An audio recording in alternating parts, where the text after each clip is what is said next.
भगवान, सारा संसार सुख की आशा से कर्म में प्रवृत्त होता है। हमें सुख मिले इसलिए कर्म में लगता है वो। और नतई सुखम, उन संसार को, संसार के कर्मों के परिणाम स्वरूप उसको दुख ही मिलता, सुख तो मिलता ही नहीं। जब सुख के लिए कर्म किया गया वो परिणाम में दुख मिला तो हाथ जोड़ ले दुनियादारी के काम धंधों को कि भैया है गो काम, अब तो चलो वृंदावन। बोले ये और ज्यादा आश्चर्य, नतई सुखम वान्य दुपा रमम्बा, सुख न मिलने के बाद भी उनसे वैराग्य नहीं होता और उलझता चला जाता है। विंदेत भूयस ततएव दुखम, दुख से दुख की ओर बढ़ता चला जाता है। मन विरक्त क्यों नहीं होता है? संसार के व्यवहार से मन हटता क्यों नहीं? माताएं चूल्हे पर बटलोई चढ़ाती हैं और उसमें अदन धर देती हैं, जल चढ़ा देती हैं, और उसमें जब गर्म जल हो जाता तो उसमें चावल छोड़ देती है।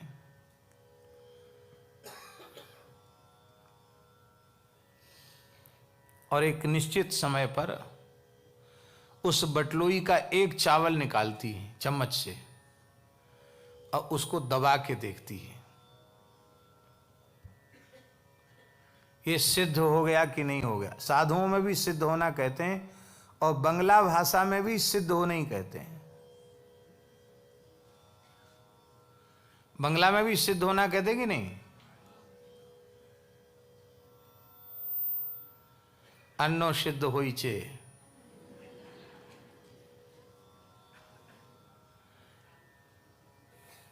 सिद्ध हो गया, परिपक्व हो गया। तो एक चावल दबा देने से पता चल जाता है कि पूरी बटलोई के चावल पक गए। इसी विश्वास के आधार पर वो चूल्हे से बटलोई को उतार के रख देती है। ठीक इसी प्रकार से संसार के एक काम का फल दुख मिला तो बटलोई के चावल, सबके सब चावल पके हैं ऐसा समझ लो, सब दुख ही दुख है, छोड़ दो।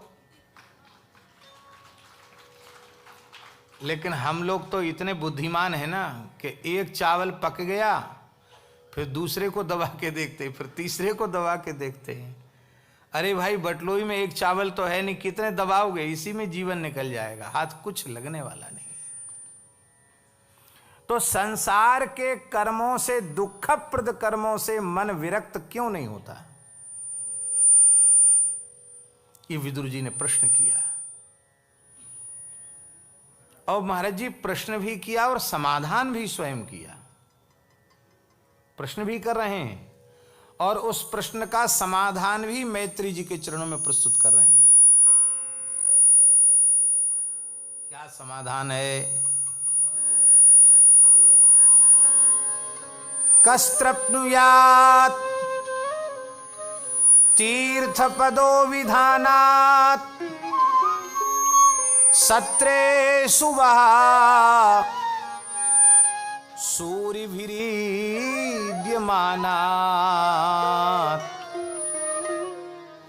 यः कर्णनाडीं पुरुषस्य यातो भवप्रदां गेहरतिं छिनत्ति। कितना बढ़िया श्लोक। सत्रों में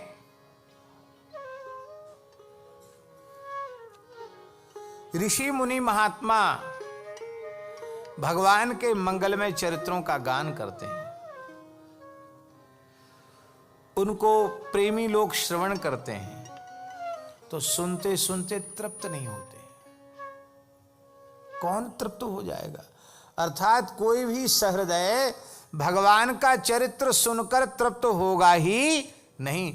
जितना सुनेगा उसके श्रवण की प्यास उतनी अधिक बढ़ती चली जाएगी। कहते भाई इतनी कथा की प्यास क्यों इनको लगी रहती है, सुनने वालों को, महात्माओं को? कहने की भी प्यास, सुनने की भी प्यास, न कहते कहते पेट भरे, न सुनते सुनते पेट भरे। आखिर ऐसी बात है क्या इसमें?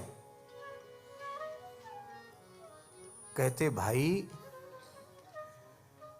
देह और गेह इसके प्रति जो रति है, समझ में ही बात, शरीर के प्रति रति प्रेम आसक्ति, और संसार के प्रति रति, शरीर और संसार के प्रति जो रति है, ये जब तक कटेगी नहीं, मिटेगी नहीं, समाप्त नहीं होगी, तब तक जो है संसार से वैराग्य संभव नहीं है, नहीं है, नहीं। और ये देह गेह की रति कहाँ है? ये बाहर नहीं है, ये भीतर है। तो इस देह गेह की रति के विनाश का साधन क्या है?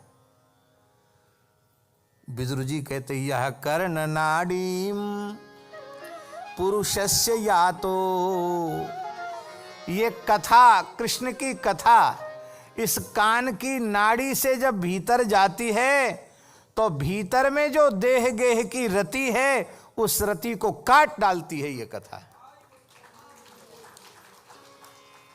और जब देह गेह की रति समाप्त हो जाती है तो विशुद्ध कृष्ण रति प्राप्त हो जाती है। जैसी गोपियों को प्राप्त भई, ऐसी प्रीति कृष्ण चरण कमलों में प्राप्त हो जाती है, जीव धन्य हो जाता है।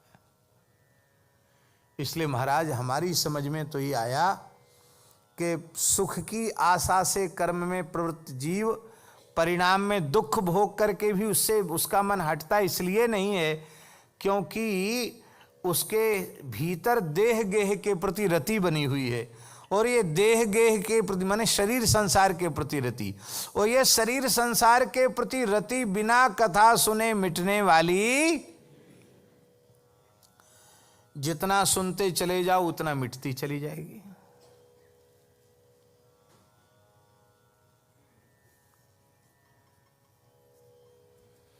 छोड़ के देखो घर, पता चलेगा।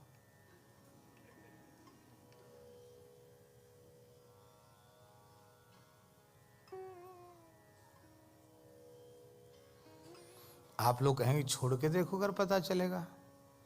तमाम महात्मा बैठे हैं, सब घर ही तो छोड़ के महात्मा बने। ऐसे बन गए कि महात्मा? ये कैसे बन गए?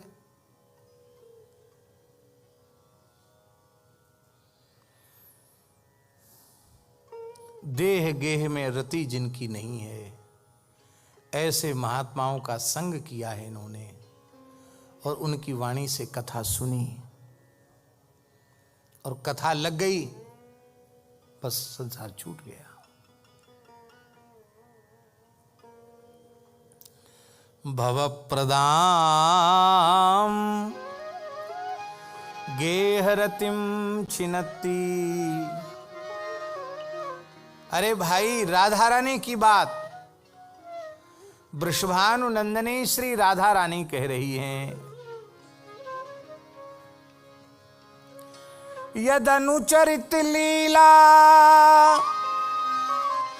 कर्ण पीयूष विप्रुट सकृदन विधूत द्वंद्व धर्मा विनष्टा सपदि गृह कुटुंबम दीनमुत्सृज्य दीना बहव इह विहंगा भिक्षुचर्याम चरंती। इनकी लीला कथा रस का चस्का, एक बूंद कथा लीला रस का स्वाद किसी को मिल जाए, उसका चस्का लग जाए। भ्रमर गीत में राधा रानी कह रही है,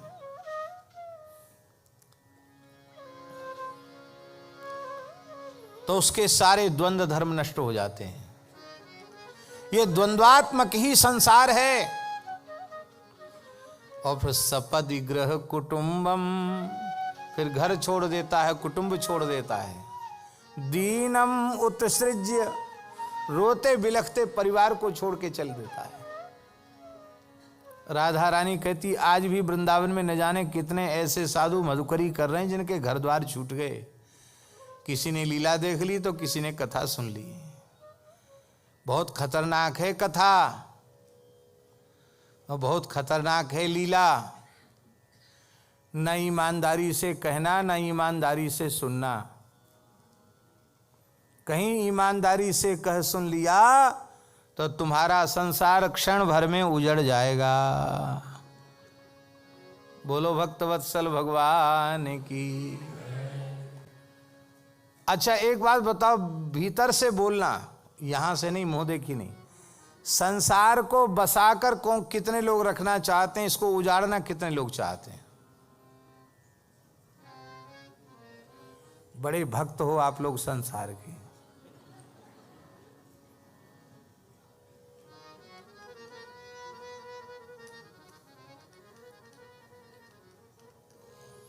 कबीरा खड़ा बाजार में लिए लुकाठी हाथ, जो घर फूके अपना चले हमारे साथ।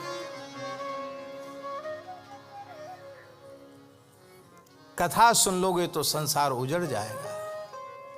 संसार का उजड़ना क्या है? संसार में आसक्ति रहित होना, यही उजड़ना है।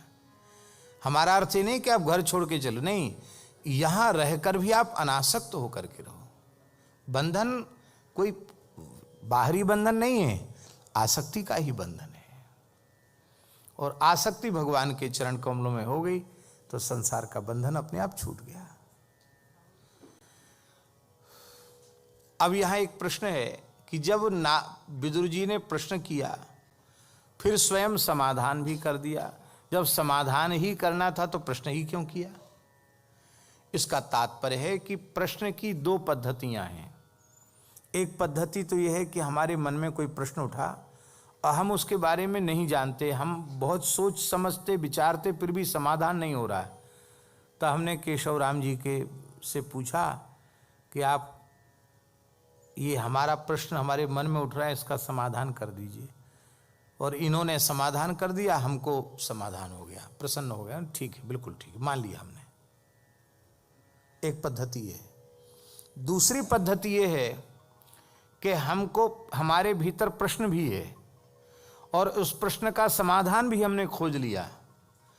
अब हम जिसके प्रति श्रद्धा रखते हैं उन महानुभाव के चरणों में प्रश्न भी रख दिया और अपना समाधान भी रख दिया।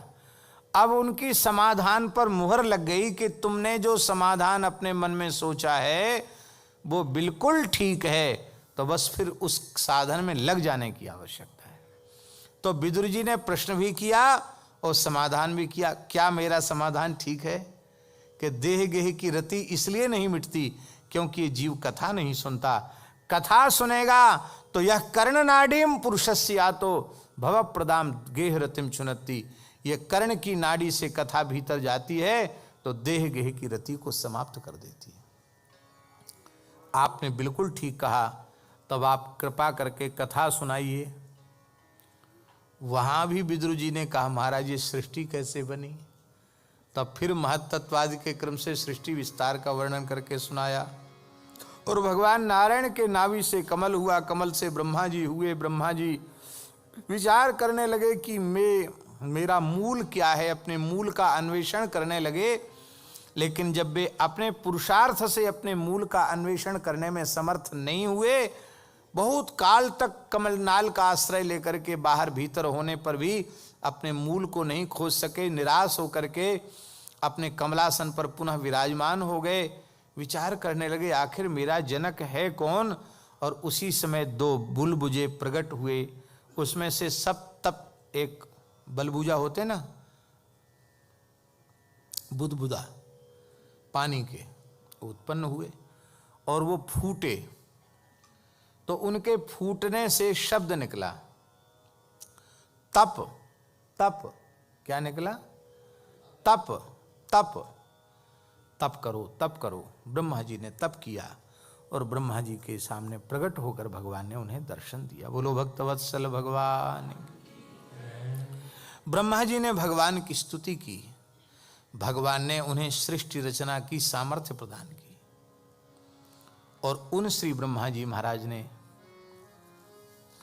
सबसे पहले 5 प्रकार के अज्ञान की सृष्टि की वो सृष्टि उन्हें प्रिय नहीं लगी, तब आपने वह भावमय देह, पंचविद्या, पंच परवा विद्या जिसको कहते हैं, फिर उस भावमय देह का त्याग उन्होंने किया और फिर पुनः भगवान का पवित्र मन से ध्यान किया। जब अत्यंत शांत समाहित चित्त से भगवान का ध्यान किया, तब भगवान 4 रूपों में प्रकट हो गए। श्री सनक, श्री सनंदन, श्री सनातन और श्री सनत कुमार। बोलो सनकादिक भगवान की। हमारे चतुसंप्रदायों में निम्बार्क परंपरा को सनकादिक संप्रदाय ही कहा जाता है। इसके मूल प्रवर्तक भगवान श्री सनकादिक ही।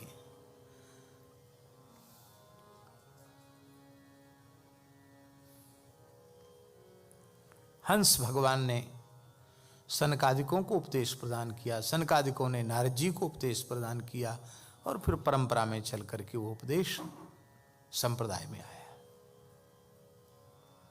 इसलिए श्री ब्रह्म रुद्र सनकादिक, श्री संप्रदाय, ब्रह्म संप्रदाय, रुद्र संप्रदाय और सनकादिक संप्रदाय। भगवान सबसे पहले सृष्टि के आरंभ में 4 रूपों में प्रकट हुए और चतुर्भुज रूप में नहीं, अष्टभुज रूप में नहीं, द्विभुज मानवाकार में भगवान प्रकट हुए, मनुष्य के आकार में। और एक रूप में प्रकट न होकर 4 रूपों में प्रकट हुए। मानव भगवान ने प्रकट होकर मानव जाति का धर्म क्या है ये उनको अपने अवतार से बतला दिया। मानव का धर्म निवृत्ति है, प्रवृत्ति नहीं है। मनुष्य का शरीर बंधने के लिए नहीं, छूटने के लिए मिला है। निवृत्ति, निवृत्ति धर्म के आचार्य हैं श्री सनकादिक भगवान।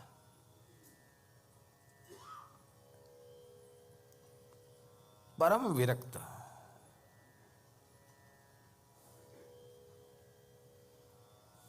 कैसे हैं सनकादिक भगवान? सदा वैकुंठ निलया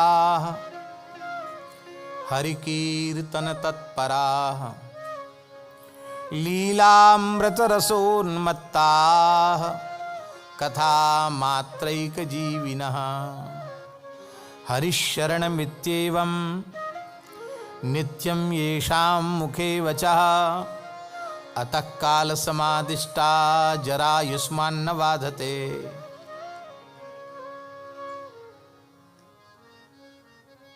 सनकादिकों का तो है ही है, विरक्तों को कैसा होना चाहिए? ध्यान से सुने। उन्हें शरीर में, संसार में रहते हुए भी शरीर संसार में नहीं रहना चाहिए। कहाँ रहना चाहिए? सदा वैकुंठ निलया, सदा ठाकुर जी के नाम रूप लीला धाम में ही रमण करते रहना चाहिए। उन्हें दुनियादारी की बातचीत नहीं करनी चाहिए। हरि कीर्तन तत्परा, उन्हें कोई नशा पत्ता नहीं करना चाहिए कि भांग खा के और चिलम पी के ध्यान करते हैं, वो नहीं करना चाहिए। उनको क्या करना चाहिए? लीलामृत रसोन्मत्ता, लीला कथा रसपान करके मतवाले बने रहना चाहिए। और भगवान की कथाओं से इतना प्रेम होना चाहिए कि वे बिना अन्न जल के भले ही जी जाएं, जीवित रह जाएं, पर बिना भगवान की कथा सुने जीवित न रह सकें। ऐसा उनका कथा जीवन बन जाए। ये लक्षण यदि आ गए तो फिर गृहस्थ विरक्त की बात नहीं है। किसी गृहस्थ में भी ये लक्षण आ गए तो उसको कहीं छोड़ के जाने की जरूरत नहीं, घर में रहकर ही वह संसार चक्र से मुक्त हो गया। और वेश से भी विरक्त हो और ये लक्षण भी भगवत कृपा से उसमें आ जाएं, तब तो क्या कहना है, तब तो सोने में सुगंध है। सदा वैकुंठ निलया, वे सदा भगवान के धाम में ही रहते हैं। एक घटना हम आपको सुनाएं।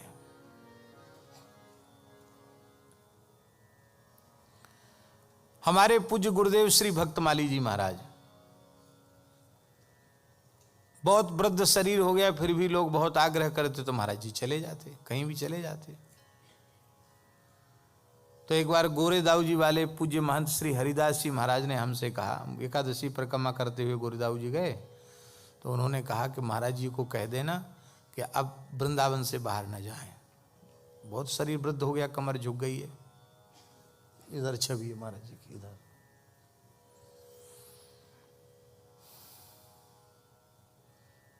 तो हमने उनका स्मरण कराते हुए कहा कि महाराज श्री महंत हरिदास जी ने आपको दंडोत भेजा है और ऐसा ऐसा कहा है। महाराज जी बोले, भाई देखो, हम अपनी इच्छा से तो कहीं जाते हैं नहीं, कोई आग्रह करता है तो कह देते भाई शरीर इस समय असमर्थ है, जाने आने लायक नहीं है। नहीं नहीं महाराज जी आपको तो चलना ही पड़ेगा। ज़्यादा आग्रह कर तो कहते भाई ठीक है, उठा ले जाओ और धर जाओ। हम चले जाते हैं। हमने कहा महाराज जी ये तो ठीक है, लेकिन महंत जी कह रहे थे कि बाहर जाते हैं कुछ हो जाए तो। क्या हो जाएगा? कुछ हाथ पांव टूट जाएगा, मृत्यु हो जाएगी, इससे ज़्यादा तो कुछ नहीं होगा। ऐसे ही बोलते थे कई बार महाराज जी। हम क्या बोले उनको? मृत्यु हो जाएगी, हाथ पांव टूट जाएंगे, कहीं घटना घट जाए, इससे ज़्यादा क्या होगा? हाथ पांव टूटेगा या मृत्यु हो जाएगी। तुम्हें पता नहीं है, हम एक पल भी वृंदावन से बाहर नहीं रहते। क्या कहा? हम एक पल भी वृंदावन से बाहर रहते नहीं, वृंदावन से बाहर जाते नहीं। फिर भी तुम्हारे मन में शंका है तो कान खोलकर सुन लो।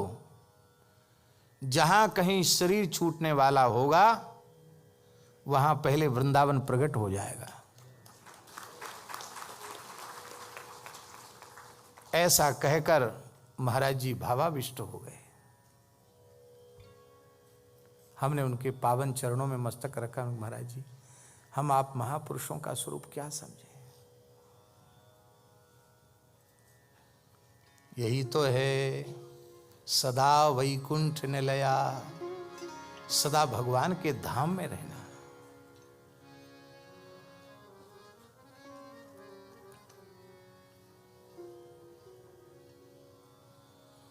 हमारे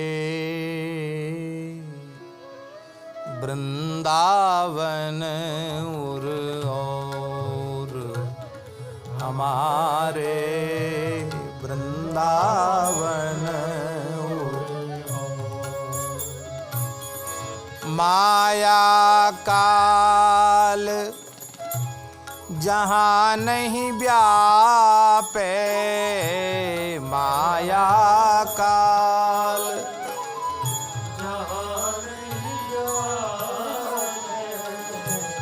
जहाँ रसिक सिर मोर, जहाँ रसिक सिर मोर, हमारे